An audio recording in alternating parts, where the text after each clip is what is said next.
Bueno, querido Bert, si nos das tu venia, estaríamos eh, por dar comienzo a la charla.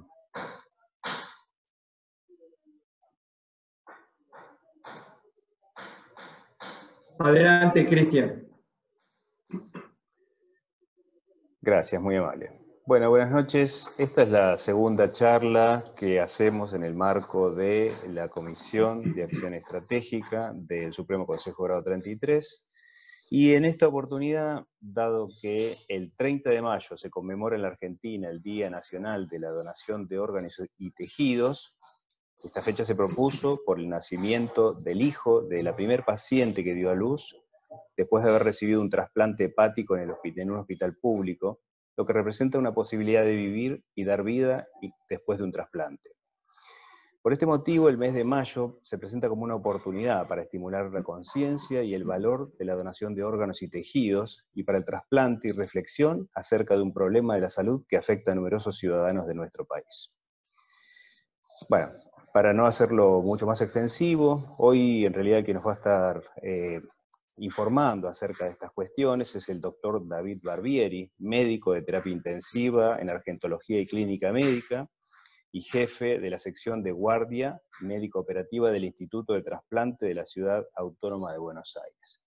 Así que, sin más, le damos la palabra a él. Adelante. Bueno, muchas gracias, bienvenidos.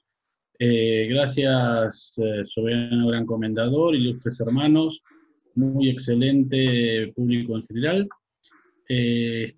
Bueno, vamos a iniciar la ponencia, si querés avanzar con la siguiente.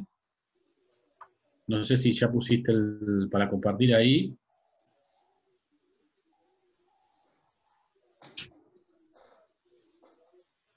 Ahí debería estar viéndose.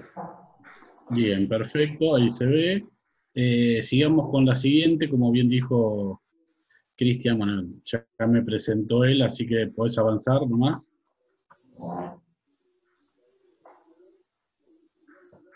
La que sigue.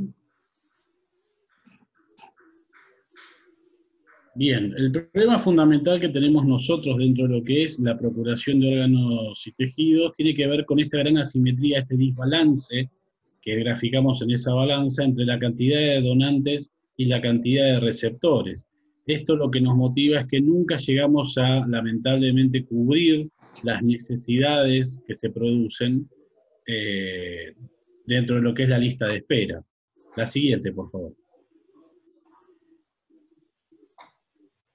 Nosotros tenemos dos tipos de donación, lo que sería el donante vivo y el donante cadavérico.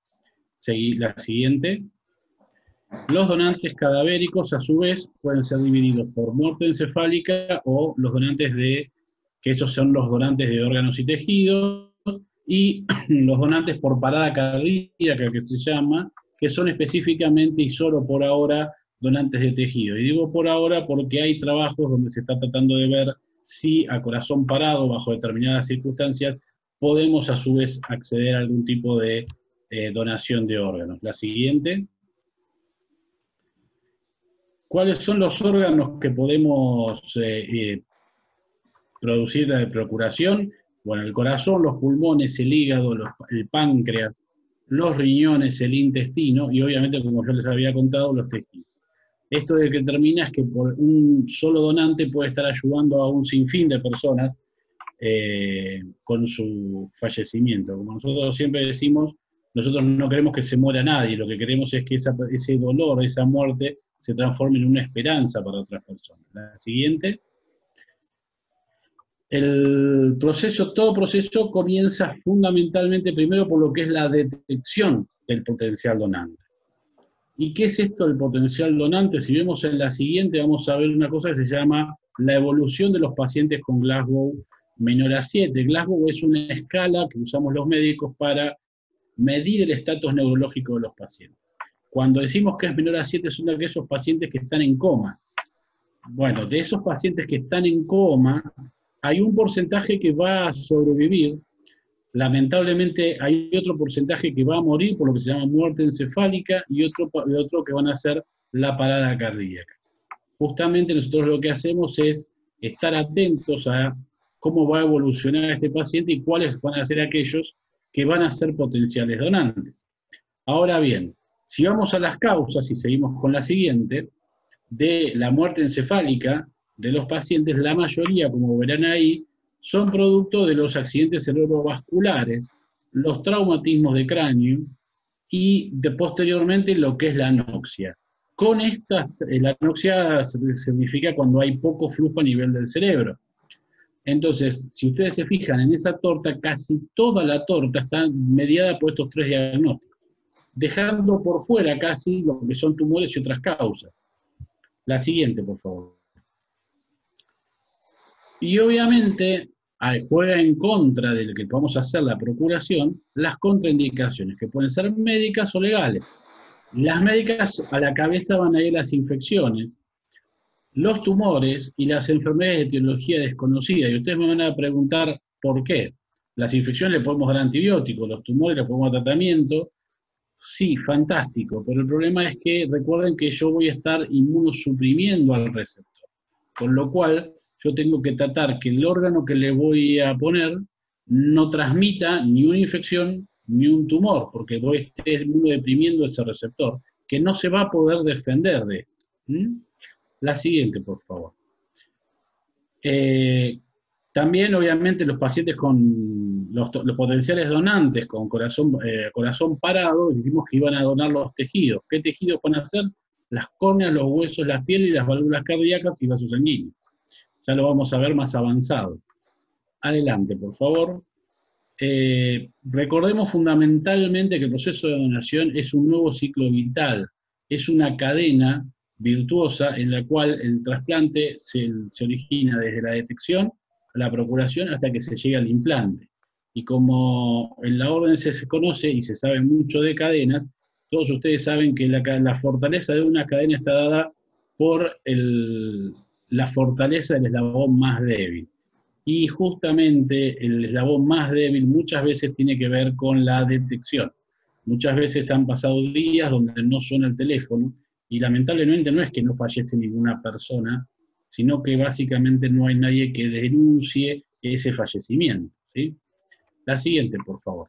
El proceso de donación, como les expliqué, es un ciclo vital, que este ciclo vital atraviesa básicamente los diferentes componentes como de la donación al trasplante, como son la sociedad y las instituciones que se interrelacionan, y con la ley que nos rige a nosotros, que es la 25.447, conocida como la ley Justina, que se produjo y se promulgó hace 2 años atrás. ¿Cuáles son los tipos de donantes? Nuevamente repasemos, vamos a la siguiente. El donante vivo y el donante cadavérico. El donante vivo lo que va a donar es riñón, hígado y células progenitoras hematopoyéticas, lo que todo el mundo conoce como médula ósea. Esto lo que nos permite es hacer una donación de un padre a un hijo de un riñón, de un padre a un hijo de un segmento hepático, o los donantes de los que todo el mundo conoce de la médula. Los donantes cadavéricos, por otra parte, tenemos lo que es muerte encefálica y la parada cardíaca, como yo les había anticipado. No pasaste la siguiente, ¿te acuerdas que dije la siguiente? Donde el corazón parado, volvemos a repetir que es para los tejidos, y la muerte encefálica es para el multiorgánico y los tejidos. La siguiente, por favor. El proceso de donación es, como les contaba, ahí es como un caminito que vamos recorriendo donde arranca sí o sí con la detección del caso. La detección posteriormente determina que nosotros lleguemos y hagamos el diagnóstico efectivamente de la muerte encefálica, y fíjense que ahí figura lo que es la selección. ¿Qué es la selección? Es lo que significa que no todo potencial donante va a poder donar efectivamente. Ustedes tengan en cuenta que en el momento en que, por así decirlo, la computadora central, que es el cerebro, se apaga, empieza una cascada de eventos que hacen que los diferentes órganos del organismo comiencen a claudicar y a fallar. Con lo cual, por más que querramos, no tenemos un tiempo eterno para producir la procuración de esos órganos, porque empiezan a claudicar y a fallar, como les decía, y entonces por ahí un donante joven no logramos que done más allá de un órgano. Y eso tiene que ver con la funcionalidad que se va deteriorando. Asimismo, obviamente, si la causal, por ejemplo, fue un politraumatismo, el mismo trauma puede ser determinante de algunos órganos que no sean pasibles de procurarse. O eventualmente, en el caso de requerir posteriormente una autopsia, también el perito va a venir y va a decir, muchachos, este órgano no lo pueden procurar porque lo voy a necesitar yo para la autopsia. Son todos determinantes que influyen en esta selección. Después, si ustedes ven ahí, figura una parte que es entrevista familiar. Y ustedes me van a decir, o me van a preguntar seguramente, ¿por qué la entrevista familiar, si la ley 27447 no pone o no expresa lo que es la voluntad familiar para la donación, salvo para los menores de edad o incapaces? Bueno, entonces ahora yo se los voy a explicar muy sencillamente. A los que son médicos, seguramente, si yo les pregunto cuántos pacientes tienen cuando se acercan a la cama de un internado, la mayoría me va a decir que tienen un paciente. Lamentablemente es una respuesta equivocada y lo vamos a ver más adelante con la siguiente diapositiva, en la cual van a ver un poquito, entender un poquito. Pero lo que vamos es, ustedes no tienen un solo paciente, los pacientes que tienen acostados en esa cama es el que está efectivamente frente a nosotros, la familia del que está ahí acostado con nosotros, que también son nuestros pacientes, los pacientes que están en lista de espera, la familia de los que están en lista de espera, y aunque no les parezca, los propios profesionales de salud también son pacientes. Así que si perdemos de vista alguno de todos esos, estamos obrando mal. Posteriormente la entrevista familiar, que tiene varios pasos y no tiene mayor sentido ahondar en esto, sí saber que es una entrevista en la cual nosotros lo que buscamos siempre es la comprensión fundamentalmente del hecho de lo que está ocurriendo, para poder ayudar a colaborar a iniciar el periodo de duelo de esa familia. Posterior a esto lo que se hace es, cuando llegado al diagnóstico, la firma del acta de muerte. Una vez que está la firma del acta de muerte, habiéndose hecho todas las pruebas correspondientes, se produce la ablación de los órganos y posteriormente, obviamente, el implante. Vamos con la siguiente. Si vamos ahí lo que van a ver y lo que van a graficar nuevamente es un repaso de la evolución porcentual de los pacientes que están en coma. A grosso modo, podemos dividir que un 30% de los pacientes que ingresan en coma van a tener posteriormente una recuperación de su cuadro, y lamentablemente un 70% más o menos aproximadamente va a evolucionar a muerte. Nuevamente repasamos, algunos van a ir a parada cardíaca, con lo cual serían donantes de tejidos, y otros a muerte encefálica. Pero lo que más me interesa que vean es si fijen, es esa imagen donde tienen un paciente acostado y abajo tienen otro que está esperando. La siguiente, por favor. Como yo les contaba que para nosotros es muy importante lo que es la parte de no olvidarnos ningún paciente, como por ejemplo puede ser la familia, es que hemos desarrollado un área psicosocial. Este área psicosocial, yo ahí les puse el flyer con el que nosotros nos manejamos, donde hacemos reuniones con las familias de los potenciales donantes, que les permitimos elaborar esos primeros periodos del duelo, los acompañamos. No es tan sencillo entender lo que es una muerte encefálica para alguien. Ustedes imagínense que nosotros tomamos contactos con las familias en el peor momento de sus vidas, donde estas familias no solo se les está muriendo un ser querido, sino además que se acercan, lo tocan y lo sienten calentito, ven que su pecho se mueve, el monitor ven que está haciendo las onditas que en la televisión siempre les enseñaron, que cuando están las onditas está vivo. Entonces es muy difícil que esas familias entiendan en ese momento de negación que se produce, y que es normal, lo que es esa muerte encefálica. Muchas veces usamos metáforas, usamos ejemplos prácticos para que esta gente pueda llegar a intentar dar ese primer paso, que es entender que está muerto. Y cuando decimos nosotros, ¿quiénes son? La siguiente, por favor. ¿quiénes son? Los que ponen el cuerpo a la procuración son, obviamente, primero los coordinadores operativos, que son quienes toman la denuncia en el teléfono y que son los que además van a estar haciendo luego la distribución. Los coordinadores de trasplante, que son nuestros psicólogos que están en contacto íntimo con el personal de salud y además con las familias.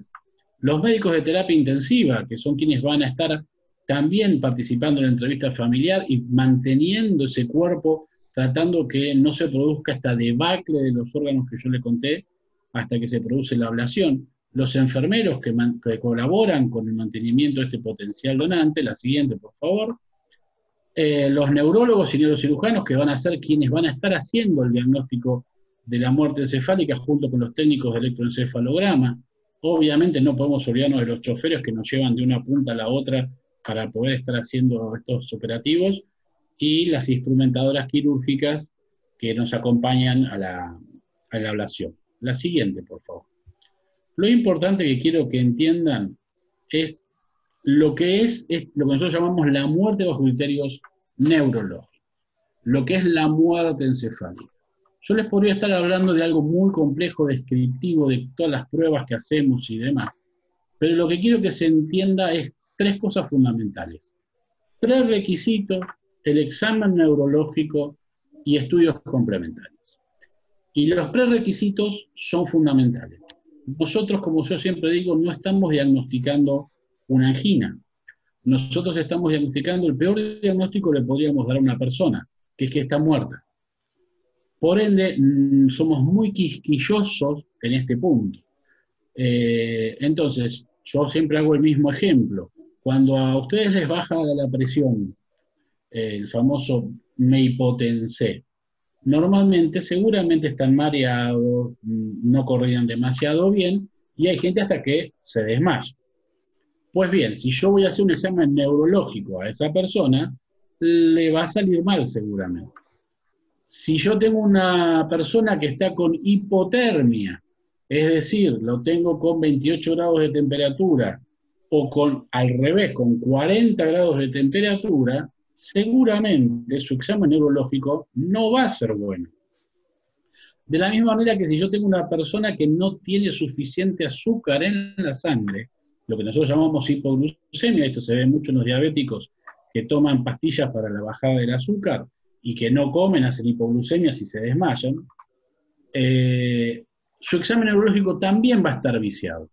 Entonces ustedes imagínense si normalmente una persona que no tiene lesión en la cabeza, cualquiera de estas cosas le alteran un examen neurológico, a alguien que ya tiene una patología neurológica porque se golpeó la cabeza, porque tiene un tumor, porque tiene un sangrado o lo que fuere, obviamente me va a salir todavía peor y va a estar viciado ese examen que yo haga.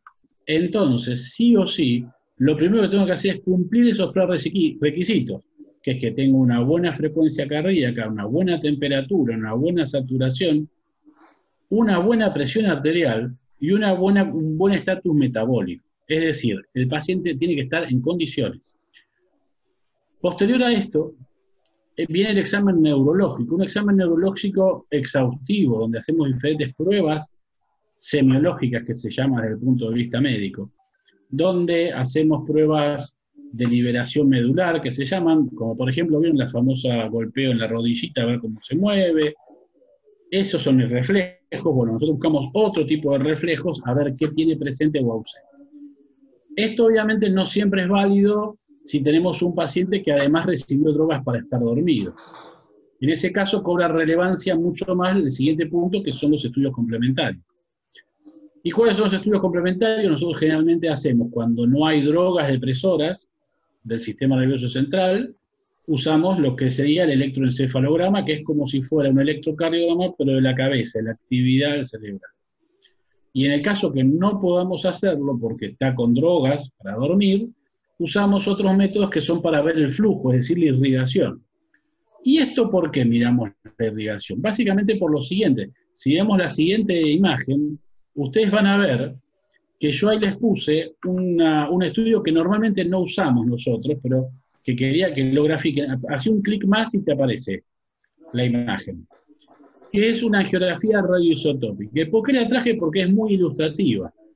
A la izquierda van a ver cómo el contraste radioisotópico tiñe y se ve toda la cabeza llena de ese contraste. Esto significa que la irrigación cerebral está presente. Por el contrario, a la derecha, es una persona que está con muerte encefálica, donde, como ustedes ven, hay un stop y no entra la sangre en el cerebro. Por eso es que decimos que la muerte encefálica es clave en cuanto a mostrar y que entienda la familia, porque es lo que se llama el cerebro hueco o el cerebro vacío, la imagen del cerebro hueco o el cerebro vacío. Como ustedes imaginarán, ese cerebro es imposible que viva. Por más que lo veamos latir, por más que veamos que el tórax se mueve, que en realidad lo que hace mover ese movimiento es el respirador, y por más que lo tengamos calentito. Estos son los puntos fundamentales con los que trabajamos con esa familia. Y siempre tratamos de buscar palabras y explicaciones que sean simples para esa familia. Ustedes imagínense que esa familia normalmente, de lo que digamos, el 80% no lo registra. Y se quedan más con los gestos y las actitudes que con las palabras. Si yo a esa familia voy y le digo, mire, el paciente ingresó con un cuadro de una hemorragia subaracnoidea, Hanty-Hess 4, Fisher 4, que es producto de la fracción de un aneurisma de la comunicante anterior que produjo a su vez un volcado ventricular, secundario a esto evolucionó con un vasoespasmo que produjo la isquemia de un hemisferio, hipertensión endocraniana, deterioro rostro-caudal y posteriormente muerte. Obviamente le dije la verdad. De esto seguramente la familia no entendió nada. Y si encima yo justo dije, cometí el error de decir, estabilizamos para poder hacer la evaluación, la presión arterial, para poder posteriormente hacer todas las pruebas, la familia se va a quedar con la palabra estabilizamos. Y entonces va a decir, está mejor. Entonces, eso, familia, yo no puedo ir de 2 segundos a decirle, está muerto. Tengo que explicarle dónde está la evolución. Estos son todos los pasos por los cuales esto es tan complejo el abordaje. Y vamos a la siguiente. El otro punto fundamental con que nos cruzamos es que las instituciones, el personal de salud, tienen que terminar de entender que por ley están obligados a comunicar todo fallecimiento o todo paciente que se encuentra en coma con el CLASPO menor a 7. La ley 27447 lo determina de esa manera. Todavía no, al día de hoy, no está internalizado en los equipos de salud esto. Por eso es que muchas veces no tenemos llamados. Y vamos a la siguiente. La donación de tejidos, como les había contado nuevamente, tiene su importancia y su preponderancia, pero lo importante es que tiene que ser avisada la parada cardíaca antes de las 3 horas del fallecimiento, porque si no, no tenemos manera de poder llegar. La siguiente. La selección del donante obviamente consiste en evaluar cuál es la causa de muerte. Si yo no sé de qué se muere una persona, yo no puedo tomarlo como donante. ¿Por qué? Porque no sé si estoy teniendo la posibilidad de contagiarle a alguien algo cuando yo le traspaso ese órgano o ese tejido. Tengo que hacer una evaluación infectológica, ver si tiene alguna patología que puedo llegar a contagiar algo. Por ejemplo, virus activo. Si yo tengo una enfermedad viral, no puedo estar trasplantando a otra persona. Y ahí es donde entra en juego, lo vamos a ver más adelante, el cuadro pandémico actual. Esto lo vamos a ver cómo influye con esto. Obviamente nosotros realizamos un sinfín de exámenes complementarios donde vemos la funcionalidad de los órganos para poder trasplantar. La siguiente. Y obviamente tenemos contraindicaciones absolutas. Obviamente, como les dije, la primera a la cabeza es la muerte de causa desconocida. La otra, una enfermedad degenerativa del sistema nervioso central. ¿Por qué? Ustedes habrán escuchado hablar en algún momento de lo que es la enfermedad de la vaca loca. Esta enfermedad es una enfermedad que nosotros la conocemos, es causada por los priones, nosotros la conocemos con otros nombres, no importa. Lo importante es que son patologías potencialmente contagiables a la otra persona. Volvemos a la misma categoría, no puedo contagiar a otro. La siguiente, obviamente lo primero que tenemos que hacer es mantener una cabeza elevada, un montón de cosas y pasos que pedimos nosotros para el mantenimiento de ese cuerpo. La siguiente, recordar la donación de córneas, que es importante, ver que se puede donar córneas desde los 2 años hasta los 80 años, y la importancia de las córneas es que ustedes piensen que por cada fallecido al menos 2 personas pueden ver. ¿Y por qué digo al menos? Porque en realidad pueden ser hasta 4. Es gente que puede recuperar su visión. La que sigue, por favor. Los huesos ya están también entre los 15 y los 50 años. Tiene sus contraindicaciones específicas. La siguiente. La piel también entre los 15 y los 55 años. Ustedes fíjense todas las cosas que podemos ir donando. La siguiente. Hay restricciones en el tiempo, como les había contado. La siguiente. Válvulas cardíacas, que es hasta los 55 años. Y luego, posteriormente, vamos a seguir avanzando hacia lo que es la distribución. Me detengo acá 2 segundos y vuelvo sobre el punto. Órganos y tejidos. Cada persona fallecida es un evento único, es un dolor imponderable para esa familia, pero a su vez tiene que ser tratado con mucho respeto y tratando de traspasar eso hacia una esperanza hacia otras personas. Esperanza de vida, en el caso de los órganos, esperanza de calidad de vida, en el caso de los tejidos. Pensemos que por cada fallecido podemos estar ayudando a muchos más de 100 personas, porque entre los tejidos y los órganos, piensen que los órganos podemos estar ayudando a más o menos entre 8 y 9 personas, si van todos los órganos. Si contamos todos los tejidos, llegamos a 100 personas. ¿Por qué? Por cómo se procesan esos diferentes tejidos. Y ustedes me van a decir, ¿cómo es tanto? Y la respuesta es muy sencilla. Los odontólogos utilizan tejidos que se usan en la procuración, que se obtienen de procuración. Los traumatólogos obtienen tejidos.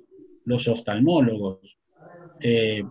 Ustedes habrán escuchado cirugías de ligamentos cruzados, se usan tejidos obtenidos de esta manera. Los odontólogos usan relleno óseo para los dientes, para los implantes, etc. Entonces, de acá es donde radica la importancia de la procuración. Y usted me va a decir, bueno, bárbaro, procuramos, y después, ¿cómo sigue esto? Y sigue con lo que yo les contaba, que es la distribución. La siguiente, por favor. La siguiente. Y lo primero que tengo que explicarles es que la distribución es absolutamente transparente. Tiene una trazabilidad absoluta, y esto es una herramienta que tenemos nosotros que se llama Sintra, que es el Sistema Nacional de Información de Procuración y Trasplante de la República Argentina, en el cual ingresan absolutamente todos los datos, y desde que está la denuncia hasta que se hace el implante, está la trazabilidad de todo lo que se hizo. Ustedes van a ver ahí, no sé si llegan a notar, pueden hacer zoom, pueden agrandar en sus celulares, o pueden también hacer zoom en sus respectivas computadoras, donde nosotros vamos cargando los datos del donante, de la institución, los estudios, los exámenes, la comunicación. Lo que es la comunicación es la entrevista familiar, la intervención judicial, si nos autorizaron o no nos autorizaron, los órganos y tejidos que vamos ofreciendo o que vamos descartando, y ahí está lo fundamental, el proceso de distribución, que es lo que les voy a mostrar ahora un poquito, y luego, posteriormente, nos tienen que confirmar el implante de ese órgano o ese tejido. La siguiente, por favor. ¿Cuáles son los criterios de distribución que tenemos nosotros? Bioéticos, médicos y regionales. Los bioéticos, fundamentalmente, tenemos que garantizar que sea equitativo para todos. Obviamente, lo que yo les conté, que sea transparente y que sea accesible. Los médicos, los que yo les conté, cómo es la situación clínica del que recibe y del que dona, las compatibilidades, las edades, la antigüedad en la lista, ahora después lo vamos a ver, y la regionalidad, fundamentalmente, nosotros lo que buscamos es la comunidad que está donando, primero premiémosla. Entonces tratemos de preservar, salvo que haya una emergencia, que si el órgano se obtuvo en este lugar, vaya a este lugar. Si en este lugar no va, va al equilibrio de accesibilidad y obviamente al tiempo de isquemia. Mientras menos tiempo de isquemia, más posibilidades tiene de recuperación ese órgano. Vamos a la siguiente y nuevamente vemos lo que yo les contaba. La emergencia, vamos a la siguiente, ahí está. La emergencia está por encima de la urgencia y a su vez claramente va por encima del electivo. Y ustedes me van a decir, ¿qué es un trasplante electivo? ¿Quién elige trasplantarse algo? Bueno, aquellos pacientes, por ejemplo, que están en insuficiencia renal en diálisis, cuando pasan un determinado tiempo, esos pacientes saben que tienen la opción de eventualmente elegir trasplantarse un riñón. ¿Para qué? Para no estar permanentemente en diálisis. La siguiente. Los criterios médicos obviamente tienen que ser, como yo les decía, los criterios desde el punto de vista del estatus clínico del que va a recibir y del estatus del que va a donar. Y hay cosas que también tenemos que ver, que es la compatibilidad. La compatibilidad es de varios tipos. La primera y más fácil y sencilla es la antropométrica.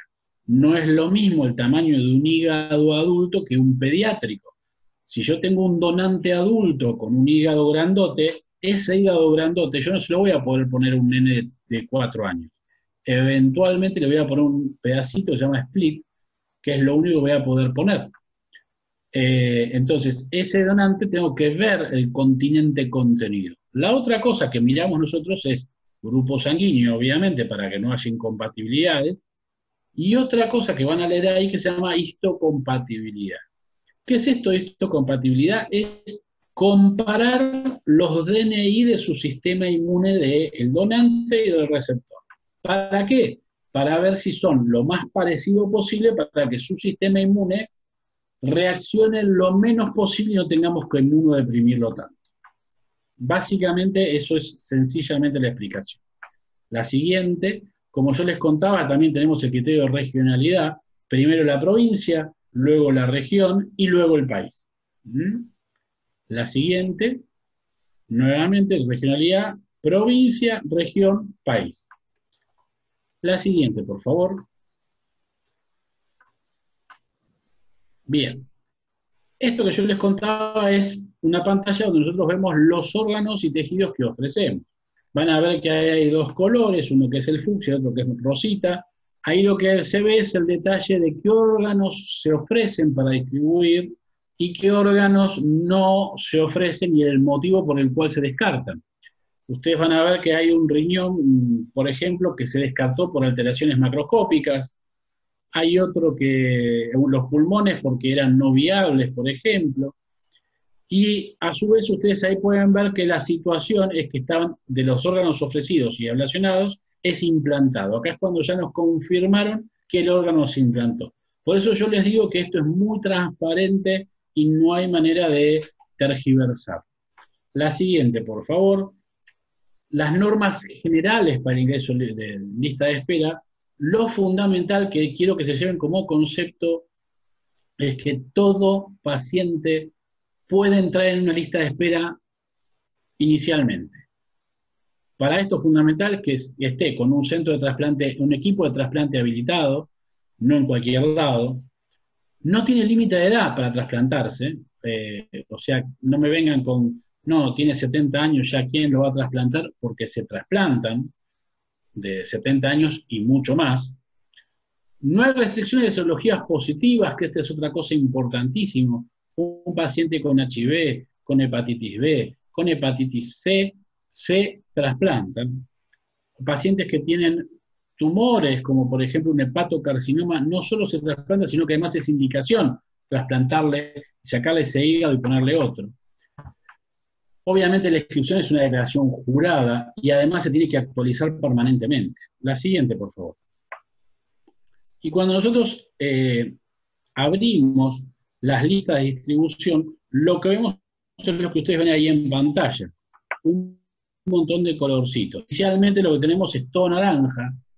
Empezamos a llamar uno por uno ese listado, y siempre a nosotros nos aparece hacia arriba de todo lo que son las emergencias, las urgencias, y se ordenan luego por categoría de gravedad, como yo les contaba, y por categoría de compatibilidad y antigüedad en la lista de espera.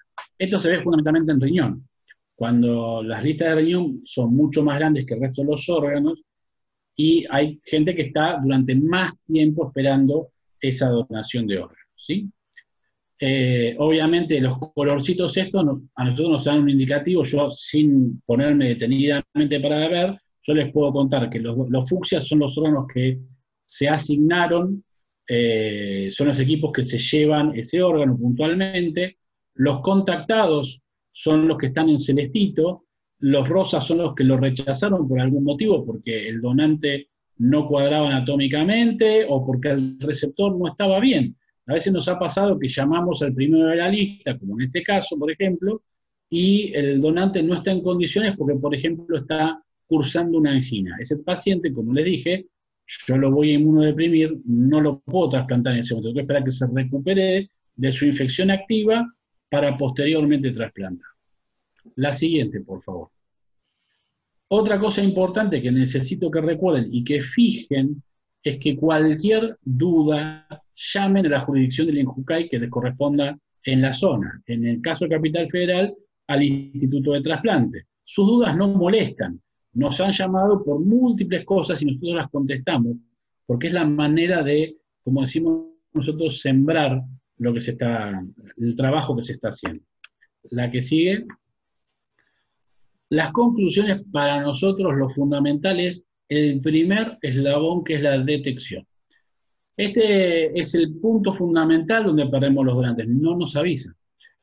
Lo importante es que el cadáver debe ser pasible de actos médicos en pos de la calidad de preservar los órganos y los tejidos. Y estoy hablando del cadáver, porque esa persona lamentablemente es un fallecido. Muerte encefálica, recuerden, es sinónimo de fallecimiento, ¿sí? La que sigue. El proceso de donación es un trabajo multidisciplinario que lleva a cabo el establecimiento, la coordinación del trasplante y el organismo jurisdiccional y la guardia operativa. Es multidisciplinario, nadie puede sin el otro. La que sigue, por favor. En este aspecto yo lo que quiero remarcarles es en qué estamos hoy.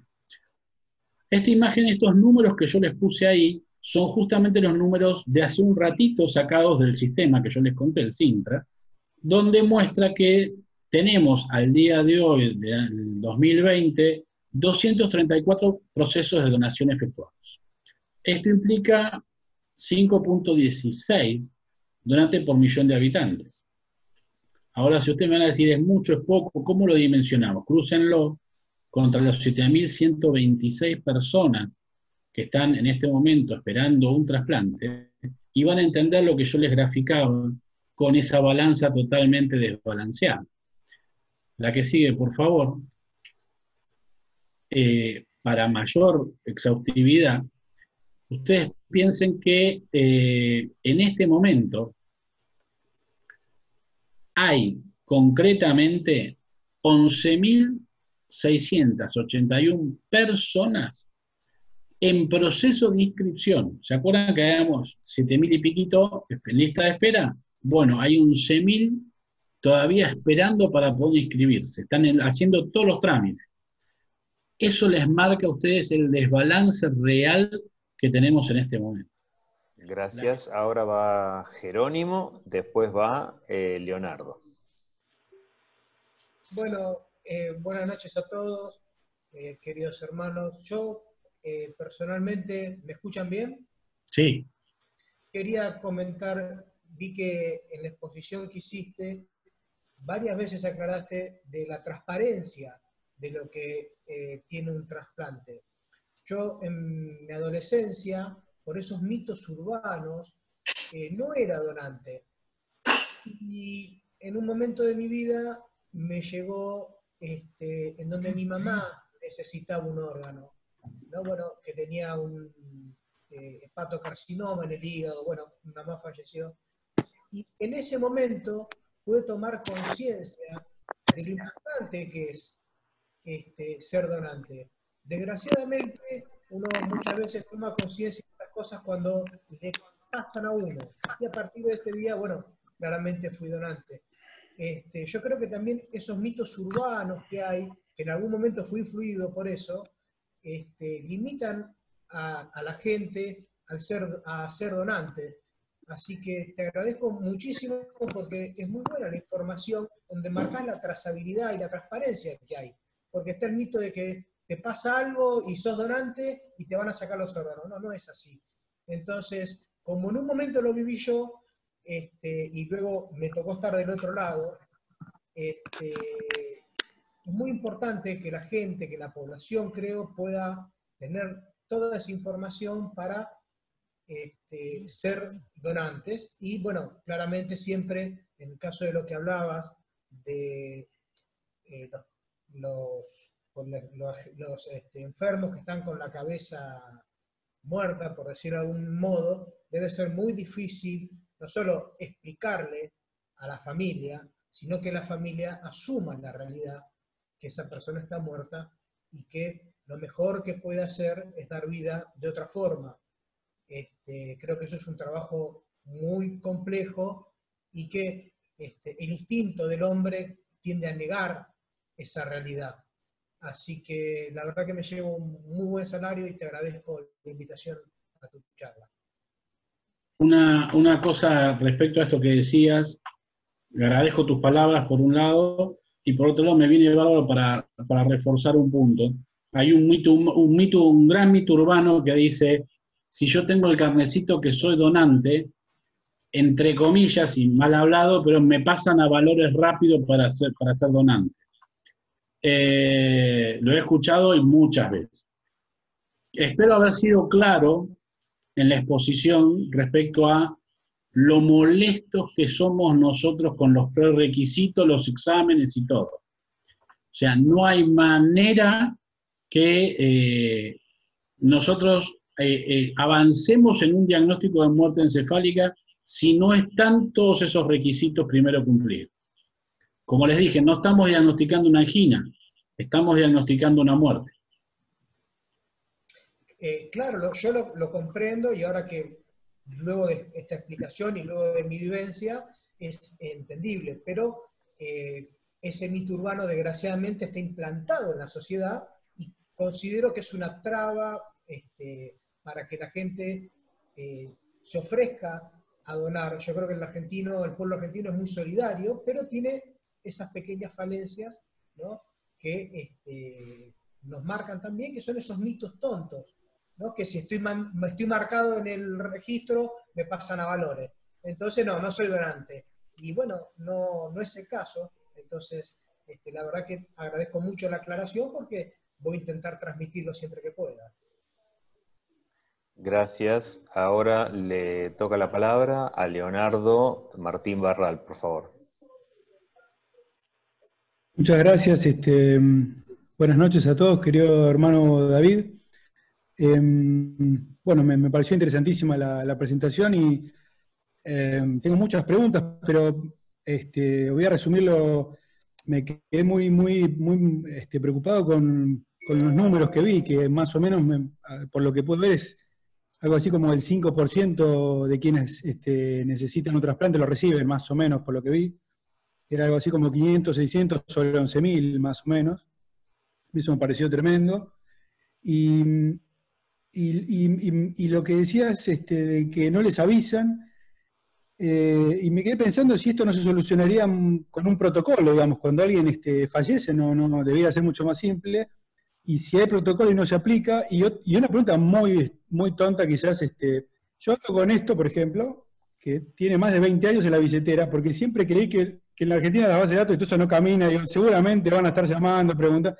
Entonces digo, al contrario, yo nunca creí que te vayan a arrebatar ningún órgano, ni mucho menos, pero digo, si alguna vez me pasa algo que sirva, que uno expresó su voluntad, digamos, ¿no? Pero ¿la sigo llevando a la billetera o hay una base de datos y ya la dejo, porque está cansada, pobrecita, la tarjeta, o sirve realmente ante un accidente? Bueno, es todo y te agradezco muchísimo, altísimo el salario. Bueno, primero contestando, arrancando de atrás para adelante, la tarjetita esa, si querés archivarla como recuerdo. Primero porque si tiene más de 20 años, claramente la base de datos se migró, ¿vieron el sistema que yo les conté, el Sintra? Nosotros una de las primeras cosas que hacemos cuando nos denuncian un potencial donante, pedimos nombre, apellido y DNI. Cargamos eso y lo cruzamos con la base de datos. La base de datos nos dice, ¿es donante o no es donante o no dijo nada? Si en vida él dijo no es donante, para nosotros lo respetamos y no es donante. Por más que después me venga la familia y digo, no, yo quiero que done, muchas veces nos pasa esto con las ex que quieren que done, eso lo contamos después en la intimidad, pero básicamente nosotros respetamos esa voluntad de no quiere donar. De la misma manera que si el potencial donante dijo en vida, quiero donar, nosotros defendemos esa voluntad siempre primero. Obviamente una de las cosas que nosotros no hacemos nunca es tironear a esa familia. ¿Por qué no tironeamos a esa familia? Porque esa familia está doliente, está con dolor en ese momento. Y el primero reflejo que tienen cuando nosotros llegamos y le decimos que está fallecido, es decir, no lo toquen, es mío, mío, mío, mío. Una fase egoísta. Y es lógico. Es como cuando ustedes se acercan a un chico porque tiene el juguete roto y no sirve para más nada, y ustedes dicen, no, vamos a tirarlo, y lo primero que dice el chico es, no, déjamelo, déjamelo, es mío, mío, mío. Es lo mismo, es normal, no es una cosa patológica. Son los pasos de evolución que tienen que ir llevando. Nosotros lo que hacemos, como les dije, es mirarlo en el sistema. La mejor manera que ustedes tienen de ver qué es lo que dice el sistema es si ya se bajaron la aplicación de Mi Argentina. En Mi Argentina figura si ustedes son donantes o no, si se expresaron o no. Yo les digo la aplicación de Mi Argentina porque básicamente casi todos la tienen bajada ahora con el tema del permiso para poder circular, salir de la casa o lo que fuere. Casi todos la tienen y es una manera fácil de fijarse si alguna vez dijeron sí o no. Si no dijeron nada, obviamente está lo que es la figura del donante presunto. Ustedes implícitamente serían donantes si no dijeron que no. Obviamente esto facilita mucho más si ya lo expresaron en vida, porque aparte lo conversan con sus familias, porque les sacan un gran peso de encima a la familia si les llega a pasar algo. Eso es fundamental. Y aparte les habilitan otra cosa. Nosotros hablamos de el duelo reparatorio. La donación es muy reparatoria para la gente. No es lo mismo el duelo de una familia que no pudo donar de aquella familia que pudo donar. Esa posibilidad que tuvo esa familia de traspasar su dolor a una esperanza, y no es porque el corazón sigue viviendo en fulano, no, es la esperanza hacia otra persona. Es un acto de amor sublime y es poner el cuerpo por otra persona.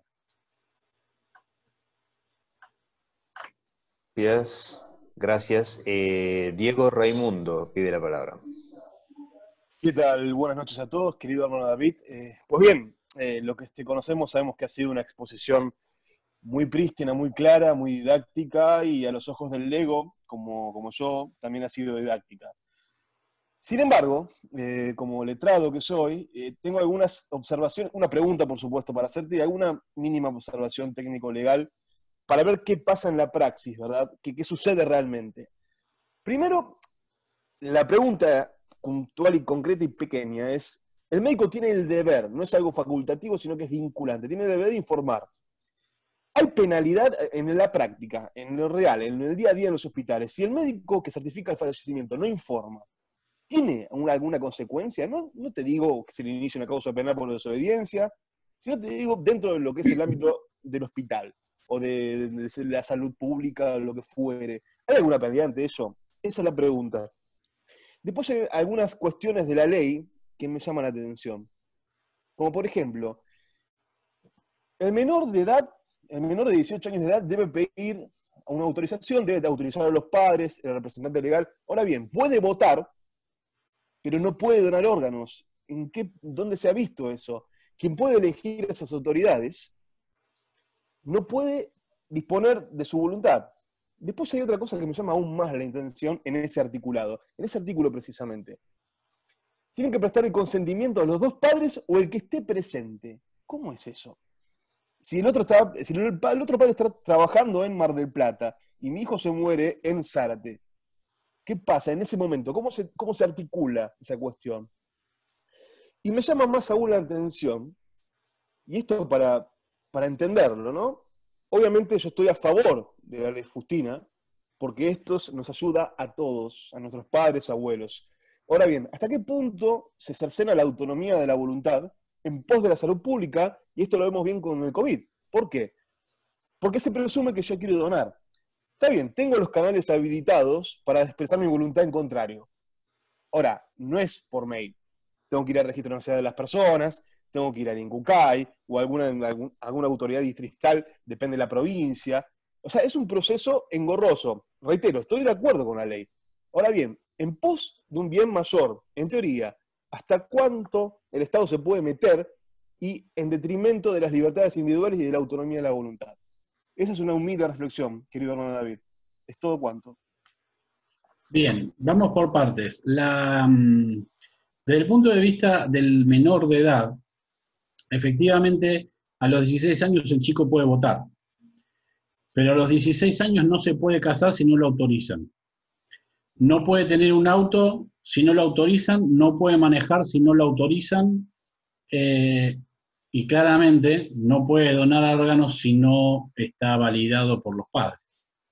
Esto es claramente es producto de una sociedad paternalista que no termina de evolucionar ese requisito.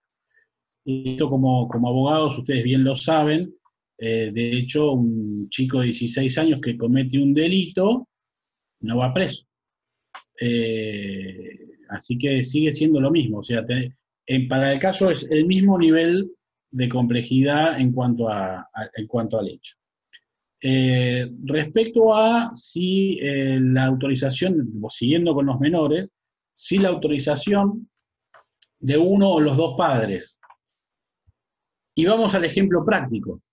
El ejemplo práctico, nosotros tuvimos una chiquita de 14 años que fallece, peruana, que estaba viviendo acá al cuidado de su hermana. Madre y padres en Perú, separados en Perú, que les avisaron de que la nena había fallecido y les pidieron entonces que vengan para acá. Como estaban separados, ambos padres vienen cada uno por su camino separadamente. Y como encima no tenían plata, no viajan en avión, sino que vienen por tierra. Uno viajó Perú vía Bolivia, llegando a la Argentina, que fue la madre, y otro fue el padre viniendo vía Chile. La madre llega primero y el padre jamás llega. Y jamás llega porque queda retenido en la frontera chilena por un tema de papeles. Pues bien, la madre es la que toma la determinación, en ese caso, de la donación de la chiquita. Porque esa nena en vida siempre dijo que si le pasaba algo quería ayudar a los otros. La madre respetó la voluntad de la nena, aún en medio de ese dolor. Y se tuvo que enfrentar luego a ese padre, que ese padre se habían separado por un problema de violencia y todo eso. Claramente el padre era un tema conflictivo. Pero bueno, se pudo subsanar. Nosotros, como les dije, nosotros vamos acompañando a las familias, no quedó sola esa madre ni esa hermana, con lo cual les ayudamos a componer eso. Pero sí, muchas veces pasa que hay una disputa entre los dos padres de quién quiere donar y quién no. Nosotros lo que buscamos es que lleguen a un acuerdo y se busca respetar lo que dice ese acuerdo, no que uno se imponga al otro. Por más que la ley efectivamente dice, con que uno hable ya está, siempre uno busca no generar disputas dentro de esa familia. De la misma manera que, por más que estemos con los adultos, que en un caso adulto me refiero, si yo a veces tengo la esposa que dice una cosa y los hijos que dicen otra, siempre buscamos aunar esos criterios para que no llegue a litigarse. Respecto al tema de los profesionales, si hay algo punitorio para ellos, la ley contempla una multa y demás, un montón de acciones legales. Nunca se ejecutan realmente. ¿Por qué? Porque el ente que debe ejecutar lo que es el Ministerio de Salud no lo hace. Y muchas veces es porque la propia institución no ejecuta un acto de punitorio a su propio personal. Hay instituciones per se, paradójicamente, que son lugares donde se trasplanta a la gente, que no denuncian potenciales donantes. Y no los denuncian porque la excusa que ponen es no da buena prensa que estemos procurando órganos donde implantamos. Es una aberración, pero pasa. Entonces, nosotros estamos siempre en pos de tratar de corregir estas cosas. Se elevan obviamente quejas al Ministerio de Salud para que el Ministerio de Salud de la ciudad, de la nación, donde corresponda, digamos, donde sea la institución independiente, para tratar de corregir estas cosas. Espero haber aclarado las dudas. Muchas gracias, querido hermano. Tenemos 2 pedidos de palabra más, Rodolfo Fernández y luego Lalo Pizarro.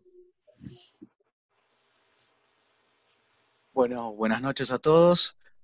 Primero quería agradecer la ponencia, David, la verdad que ha sido para mí reveladora.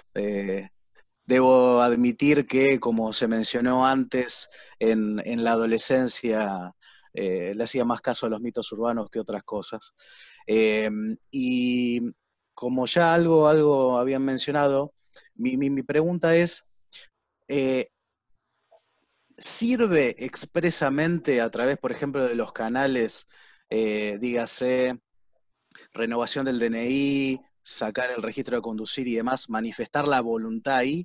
A mí particularmente, ¿qué me pasó?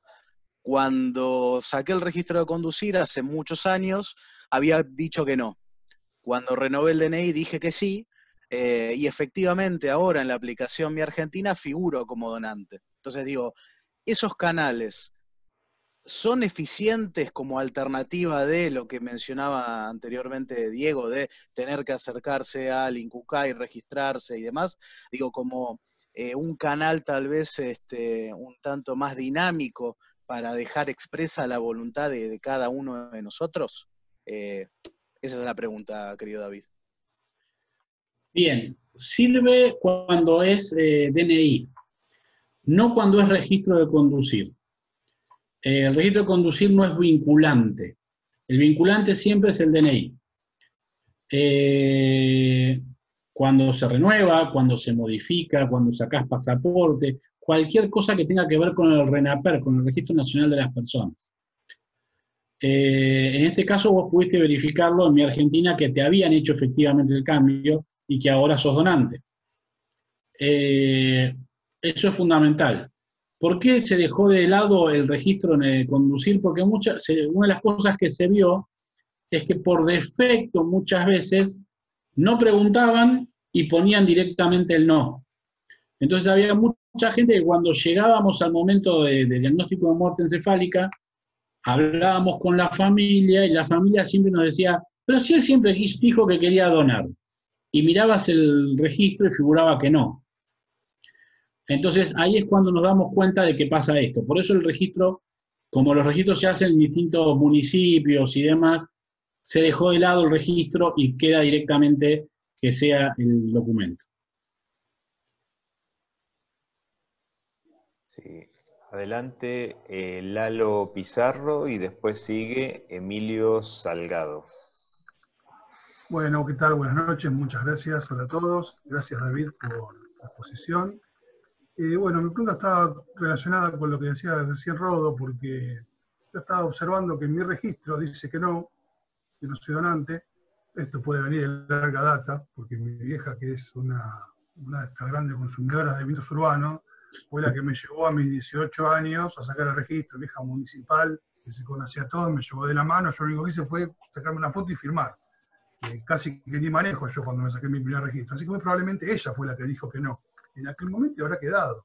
Y en el DNI no dice nada. Entonces mi pregunta es, bueno, me voy a bajar la aplicación argentina, me voy a fijar, pero ¿cómo puedo dar yo expresamente mi voluntad de donar?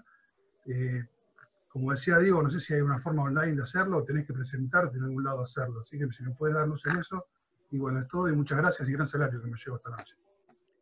Hay una manera online de hacerlo que es justamente en Mi Argentina. Cuando vos te metés por Mi Argentina, vos podés ahí modificar tu expresión de donación o no donación. Es una manera más sencilla de hacerlo.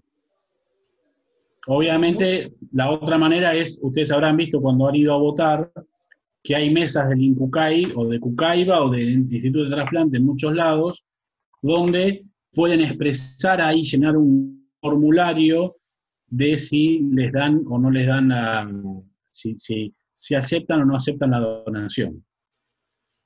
Muchas gracias.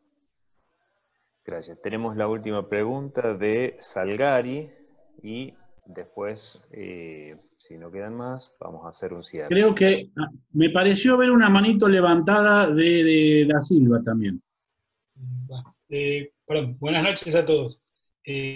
Buenas noches, David. La verdad fue muy esclarecedora tu exposición y muy buena.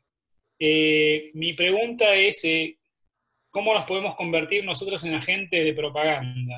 Para decir, bueno, ¿cómo podemos nosotros para difundir? Ya me quedó recontra claro que en la aplicación está y es una forma de decirlo. Pero bueno, de decir, mirá, por la aplicación te podés...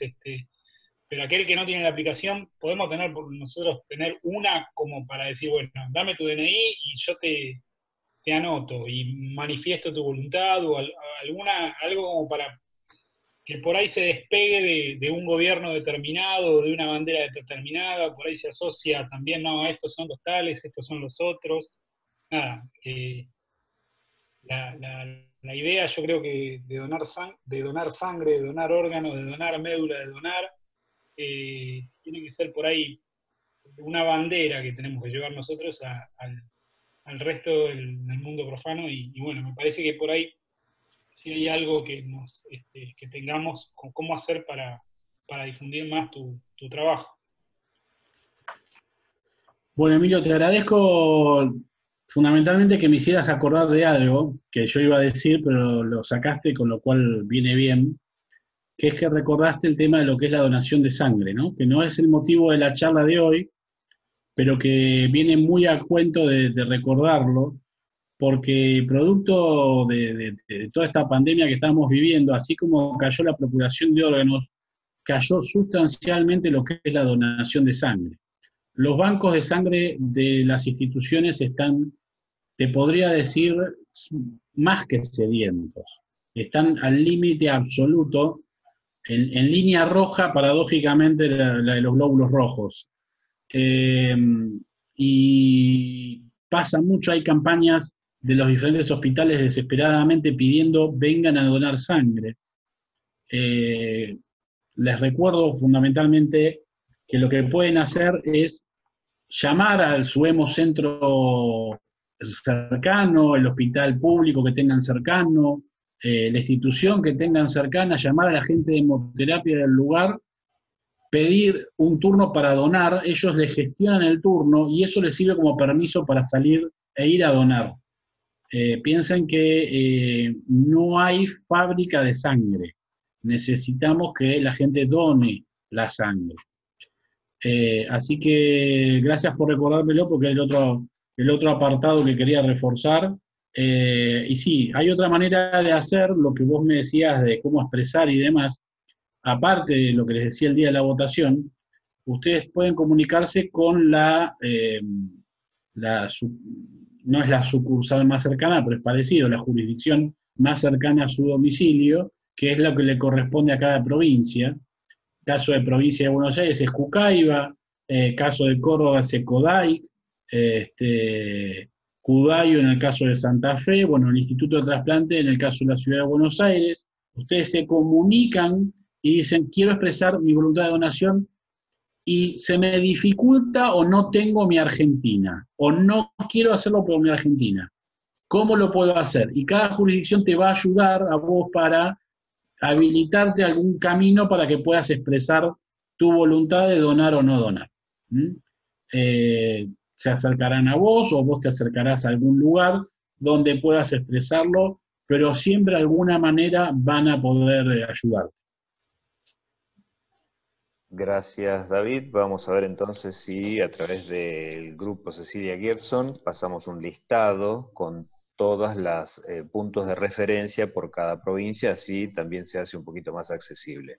Hay dos preguntas más que, al menos hay dos manitos levantadas. No sé si hay alguien que no sabe cómo hacer esta indicación y necesita tomar la palabra, que después de que hablen Enrique y 7J Neo, no sé quién será, que bueno, que estaría habilitado. Y después también te pregunto, David, cómo venimos con el tiempo, cómo venimos con tu tiempo. No, yo no tengo problema con el tiempo, dispuse el tiempo para esta reunión. Ya te digo, yo ahí vi una manito que en realidad lo vi como la mano levantándose y bajándose de Marcelo da Silva en la manito electrónica. No sé si quiere o no quiere, no sé si es indecisión o es el sistema. Marcelo da Silva, no sé si estarás en línea y querés tomar la palabra, si no, después le toca... Sí, está ahí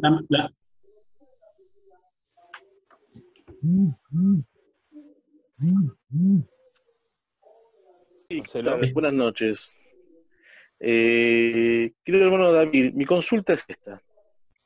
Mi papá, que es paciente renal, empezó con diálisis ya, y siempre le dije, digo, yo te daría el riñón. Él no quiere, es una lucha constante, obviamente hay que hacer estudios si soy compatible o no. Y después otra cosa que él me lo dijo y yo no estoy. Dijo, ¿para qué voy a hacer que me donen un riñón si va a tardar muchísimo esto? ¿Por qué? Porque me dice, van a dar a los chicos, a la gente más joven, y no a mí. Yo ya tengo 67 años, a mí no me lo van a dar enseguida. Y bueno, ese es el... Por eso él se niega o tiene miedo de no hacerse el trasplante. Y ya la nefróloga le dijo que vaya preparándose y vaya viendo quién puede ser donante de riñón para él.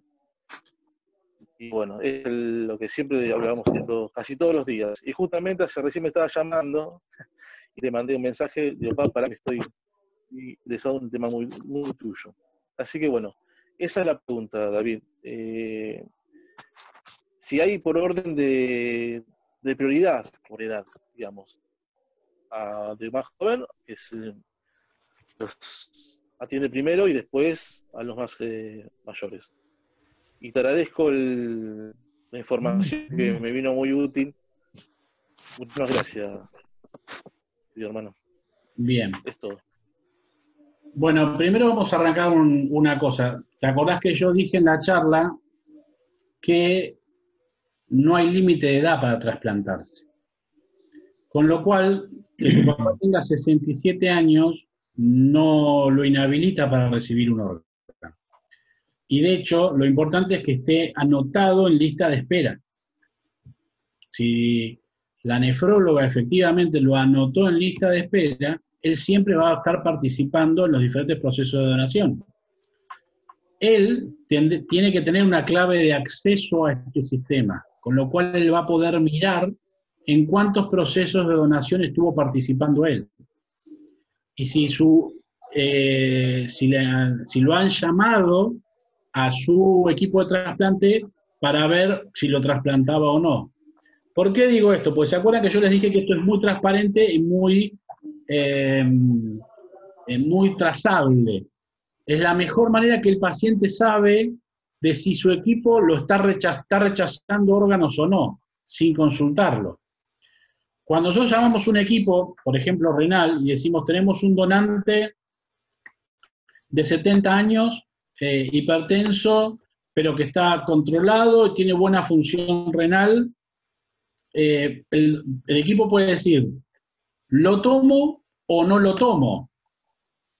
Y le tiene que avisar a su paciente que participó y que rechazó o no rechazó un órgano.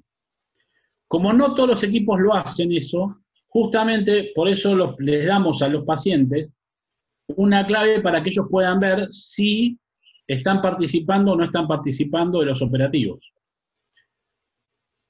Y a su vez, nosotros tenemos un programa que se llama All for All. Es decir, todos los pacientes mayores, los donantes mayores de 60 años, esos riñones los destinamos a receptores mayores de 60 años en primer lugar.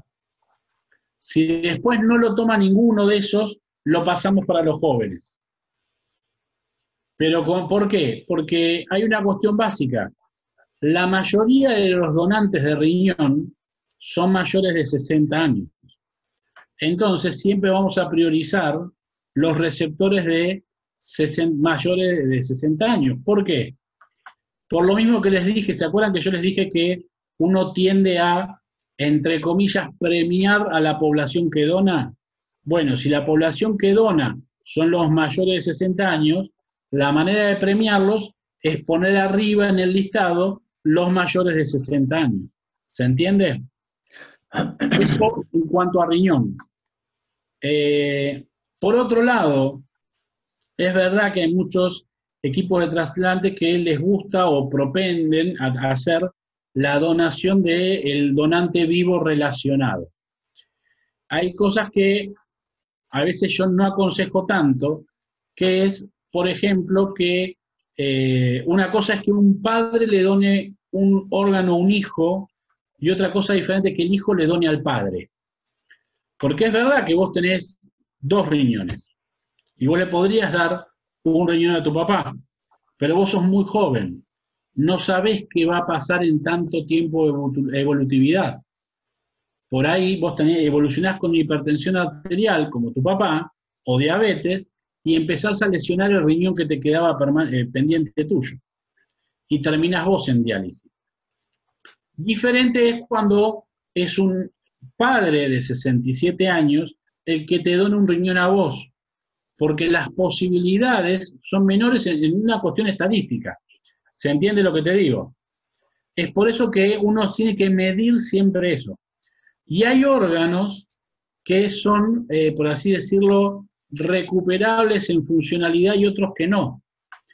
Ejemplo, todos ustedes conocen la fábula de Prometeo y el águila que venía a la noche y le morfaba un pedacito de hígado y durante el día el hígado volvía a crecer. Bueno, los griegos ya sabían algo que pasa, que es que el hígado justamente tiene la capacidad de adaptarse a esto. Por eso es que muchos padres pueden donar un pedazo de su hígado a su hijo y andan bien los padres. Hay veces que también puedes donar un lóbulo de tu pulmón a otra persona y vas a andar bien porque el resto del pulmón compensa. Hay órganos, como les digo, que son más fáciles para compensar que otros. ¿Se entiende? Moraleja. Pese a que te asuste la lista de espera, que yo te conté, no hay, hay mucha movilidad en esa lista, ¿sí? Vos vivís en la provincia de Buenos Aires, así que tu papá está en Cucaiba, que Cucaiba es la principal jurisdicción en cuanto a la procuración de órganos, en cuanto a volumen. Así que la movilidad es muy avanzada. Lamentablemente tocó el periodo de pandemia ahora que se derrumbó todo, pero si no, más o menos calculamos como mucho 1 año y medio, 2 en lista de espera para un riñón. En Cucaiba estamos hablando, ¿sí? Así que bueno, por eso te digo que eventualmente, mientras no tenga lo que nosotros llamamos último acceso vascular, es decir, una urgencia de que se queda sin accesos para poder hacer la diálisis, paciencia y esperar. Gracias por tu luz, querido hermano. Gracias. Sí, adelante quien tiene J7 Neo. Sí, vos, así es. Bueno, querido David, tenía dos preguntas para realizarte. La primera es si hay alguna, o si es aconsejable la conexión entre las dos familias, la que dona y el que ha recibido. Y la segunda pregunta, que ya medio lo había desarrollado Emilio Salgari, era con el tema de donación de sangre y donación de médula, la diferencia que había y específicamente en donación de médula para derribar algún mito, en qué consistía. Esas son las preguntas, David. Bien. Vamos primero con la primera pregunta. Nosotros no aconsejamos que se conozcan las partes. De hecho, por ley está prohibido para nosotros revelar la identidad ni del donante ni del receptor. Justamente porque lo que buscamos es desalentarlo. El motivo por el cual nosotros estamos de que no se conozcan es el siguiente. Por un lado, vos podés tener toda la buena intención de querer conocer a quien te donó un corazón, pero vos no sabés con qué te vas a encontrar del otro lado. Por ahí tenés una persona que le sirvió como reparatorio, pero hay otros que en su psiquis evolucionaron para otro lado. Hemos tenido casos de gente que se fue conociendo por las redes sociales, porque ahora el problema fundamental es que las redes ayudan a que se conozcan todos. Y hemos tenido, esto pasa mucho en los chicos, cuando se enteran que el órgano de su familiar fue para un chico, terminan apareciendo, por ejemplo, en el Garrahan, y se meten al consultorio porque quieren escuchar el corazón de su hijo latiendo en el NNS. Y le dicen, cuídate, porque estás cuidando el corazón de mi hijo. O no vayas no corras tanto porque si te caes, se cae el corazón de mi hijo. O le dicen, él siempre quiso ser bombero, así que seguramente vos vas a querer ser bombero también. Y ese tipo de cosas que les meten en la cabeza y no siempre, ya les digo, hay encuentros que han funcionado bárbaro de casualidad y realmente un pan de Dios uno y un pan de Dios el otro y todo bárbaro, pero hay, entre comillas, mucha paja en el trigal y no es bueno esa mezcla. Porque aparte no terminan de cerrar bien el duelo. La persona, su familiar, se murió. No es que quedó un órgano viviendo en fulano. Su familiar se murió. Tienen que hacer ese cierre de la familia. Sí, su familiar se murió, pero sirviendo de esperanza para otro. No sigue viviendo en el otro. Porque si no es un duelo que no termina nunca. Se va a morir el otro y se te va a volver a morir tu familiar. Ese es el motivo por el cual nosotros tratamos de que no se junten, ¿sí? Espero haber sido claro en esa respuesta y sigo con lo de médula. Médula, o mejor dicho, células progenitoras hematopoyéticas. Las células progenitoras hematopoyéticas se pueden obtener de tres maneras. La primera es sangre de cordón, que es la más sencilla y noble, podríamos decir, que es en un parto programado, uno va y obtiene de la placenta que está el cordón, saca sangre de ahí, y ahí hay muchas células inmaduras y que favorecen a conseguir esto. El problema que tiene esto es que obviamente es poquito el rédito, son poquitas células, básicamente porque los bebés tienen poquita sangre, manejan volúmenes más chicos. Con lo cual muchas veces sirve bárbaro para un pediátrico, pero si fuera para un adulto necesitas de varios cordones. Y ahí viene el otro problema. ¿Se acuerdan que yo les había hablado de la histocompatibilidad, que es como el DNI? Bueno, acá pasa lo mismo. Necesitas que el DNI sea lo más parecido posible. Y si yo meto dos cordones, obviamente voy a tener dos DNI diferentes. Es más difícil todavía que me haga compatible la sangre del otro. Por eso para los adultos se prefieren las otras técnicas. Las otras técnicas son la donación por una técnica que se llama féresis y la donación por la punción de médula ósea específicamente. La médula ósea mucha gente cree que es, me van a pinchar la espalda. No, el pinchar la espalda es la médula espinal, no tiene nada que ver con médula ósea. Eso desde el vamos. ¿Cómo es la donación de médula ósea? Se anestesia a la persona para que no sienta dolor y donde se entra y se busca el hueso es el hueso de la cresta ilíaca.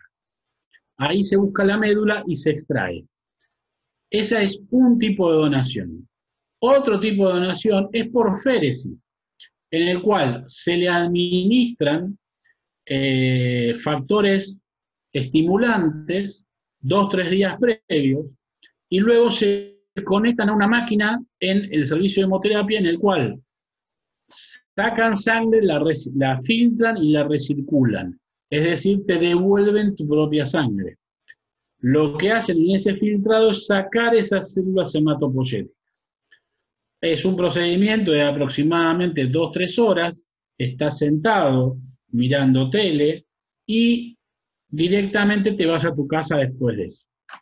Este es un procedimiento muy parecido a cuando uno dona plaquetas, por ejemplo, o dona plasma por féresis. La diferencia entre uno y otro es la que les conté. ¿Cuándo se elige uno? ¿Cuándo se elige la otra? Lo elige la persona que dona. Yo puedo optar por la técnica de la punción o puedo optar por la otra. Depende de lo que yo como donante quiera hacer. Después, generalmente vos podés donar a una persona conocida, relacionada sanguíneamente con vos, cuando sos compatible. O puede ser que tengas desdonar sangre a alguien que está en otro continente directamente. Vos te podés anotar como donante de médula ósea en un registro que es el registro nacional, que obviamente impacta en el registro mundial. Esto lo que va a hacer es que te hacen todo tu HLA, tu histocompatibilidad, tu DNI inmunológico, y eso es lo que se carga en el registro. Posteriormente, puede pasar que te llamen y te digan, ¿puede usted acercarse a donar? ¿Quiere seguir? Nosotros tenemos en el registro, ¿usted quiere donar efectivamente?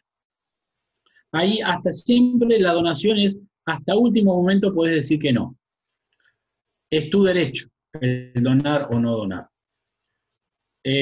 Así que es una cosa importante que se done, que se tenga conciencia de esto.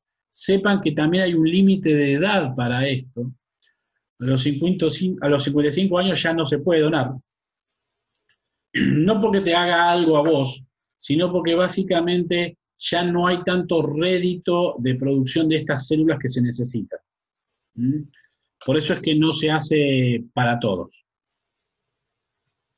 Espero haber sido más o menos claro.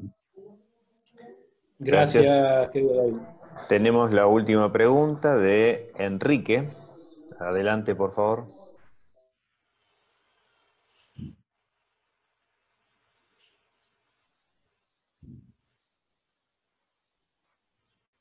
Hola, ¿me escuchas? Sí. Sí. David, muy buena la exposición, realmente absolutamente clara. Muy clara y muy precisa. Muchas gracias.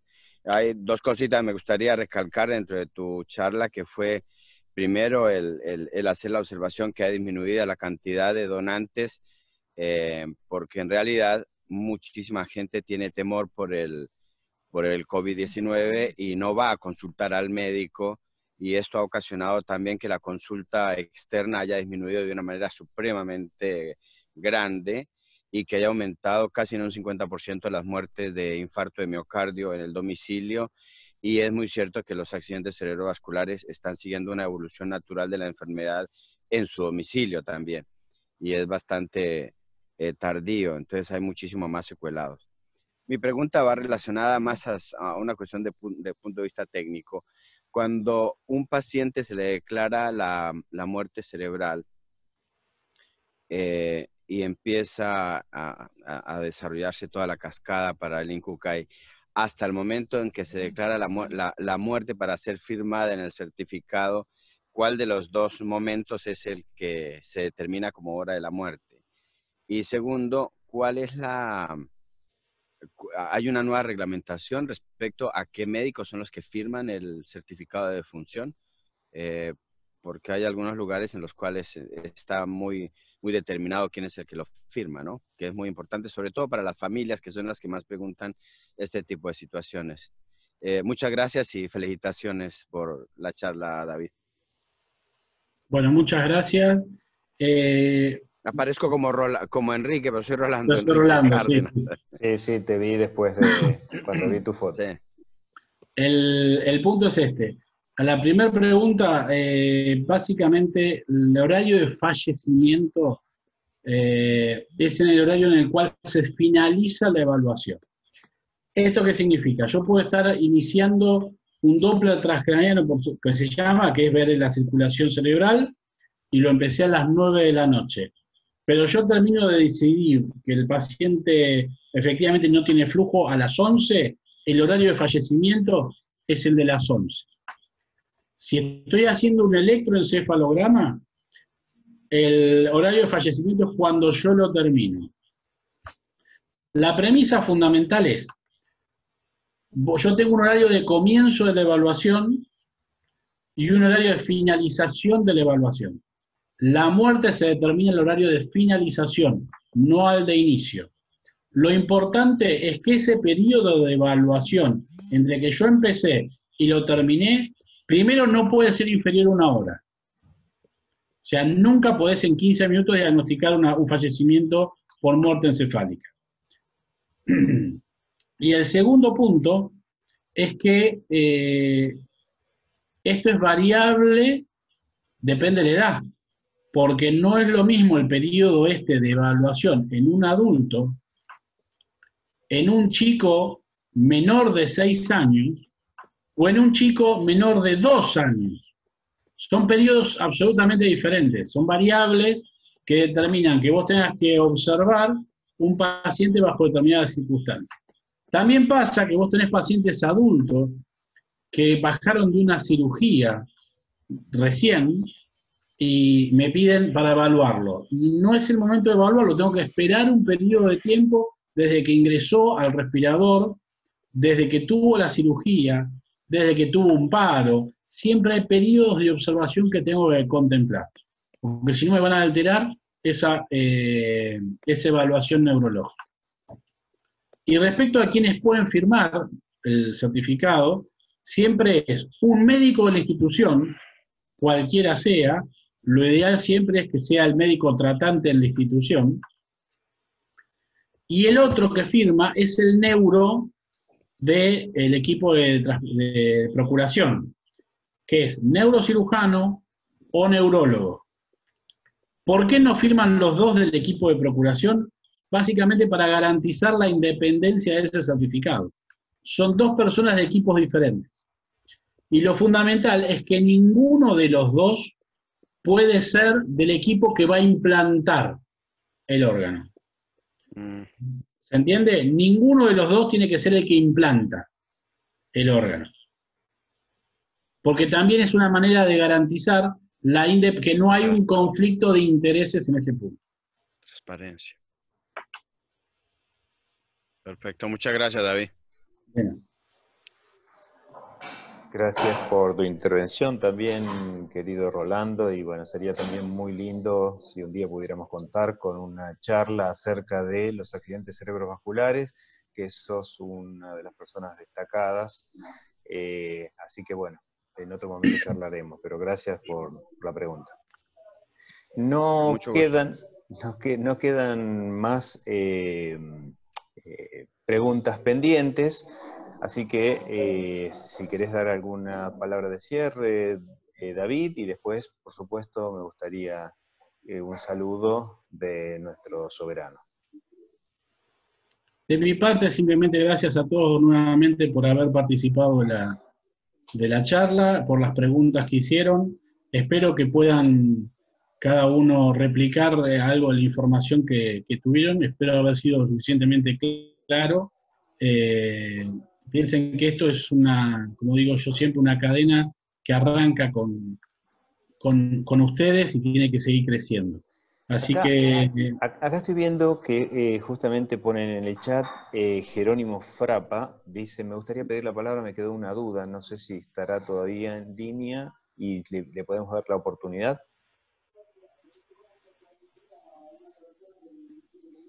Hola, sí. Hermano David, me quedó el pendiente del tema de las células madre, ¿no? Bueno, sé que no viene a colación de la donación de órganos, pero es algo que se está estipulando cuando los chicos nacen, ciertas empresas hacen la recolección de células madre, y que es un proceso costoso. Sé que sirve en ciertas patologías en chicos, y en algún momento oí por ahí de que se iba a hacer un banco de esto, porque la verdad que me parece injusto que el que tiene la posibilidad económica de hacerlo pueda tener ese respaldo y quien no lo tiene no.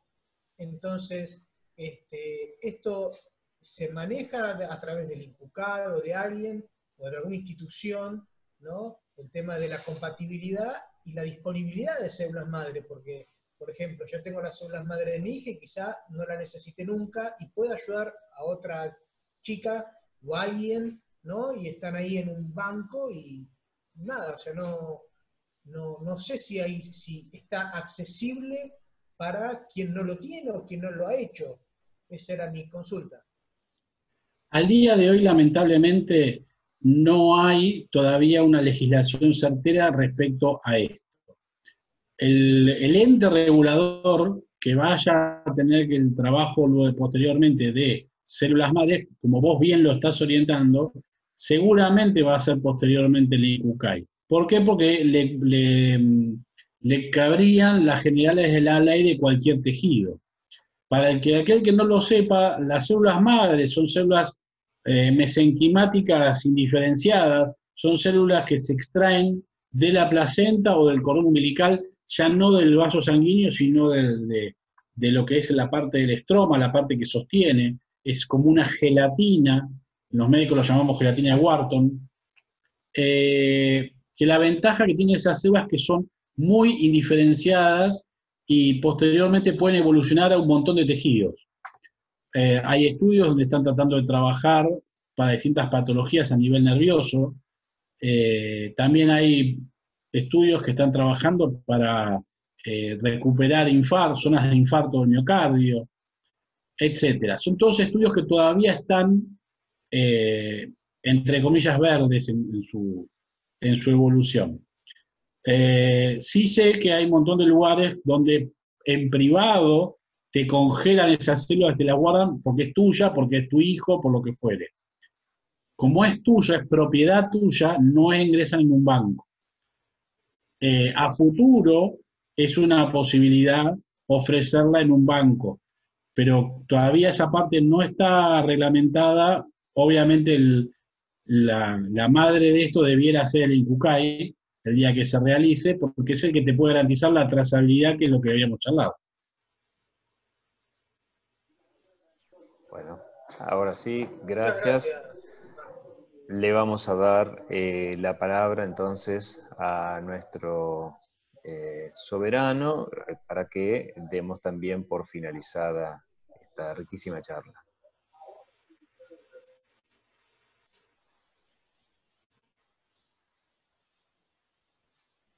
Bueno, buenas noches, queridos hermanos. Antes de comenzar, quiero reconocer la presencia de los ilustres hermanos del Supremo Consejo de Argentina, del Supremo Consejo de Brasil, que están ahí en la pantalla, de Bolivia, de Bulgaria, también la gran primer principal de Real Arco de Jerusalén, y veo que ahí también está su comitiva, así también como a las hermanas de la Gran Logia y el Supremo Consejo Femenino de la República Argentina. Y bueno, ¿qué podemos decir de David? Que él es un comprometido. Es un comprometido de lo que hace, y lo que hace siempre lo hace con el corazón. Y cuando uno trabaja con el corazón y hace las cosas con el corazón, siempre uno apunta a la excelencia. Y eso es lo que hoy hemos tratado de llevar a cabo acá por el grupo Grierson, ¿verdad? Así como también nosotros decimos que el grupo Roque Pérez y el grupo de apoyo Grierson es ayudar a los que ayudan, como el querido hermano David lo hace en su vida profana, y cuando nos ayuda a todos nosotros compartiendo su conocimiento para que nosotros rompamos ese tabú que tenemos, o que yo tenía, porque yo he recibido 2 donaciones. En el ojo derecho tengo 2 trasplantes de córnea, así que esto a mí me amplió el conocimiento, que para mí fue todo muy fácil. Yo fui al oftalmólogo, pagué, en otro país me lo dieron en un mes, luego en Argentina. Esto también nosotros nos hace decir, donar a los que no necesitan. De lo mismo como hace David, ayudar a los que nos ayudan. Bueno, yo quería agradecerle a todos ustedes, especialmente a ti, Cristian, por el trabajo que está haciendo el grupo. También tengo entendido por ahí que lo estamos invitando al querido Enrique para que nos dé algo en lo que él es especialista en ACV, que es algo que a mí me tiene con miedo. La verdad, yo le tengo miedo de tener una ACV cuando se me sube la musarela y me pongo colorado, ¿verdad? Así que yo creo que eso nos va a asustar a todos, nos va a calmar a todos nosotros el temor que tenemos, como otras también, bueno, a cosas que también nos están pasando a distintas edades. Así que enhorabuena, vengo en la charla de Rolando, no de Enrique.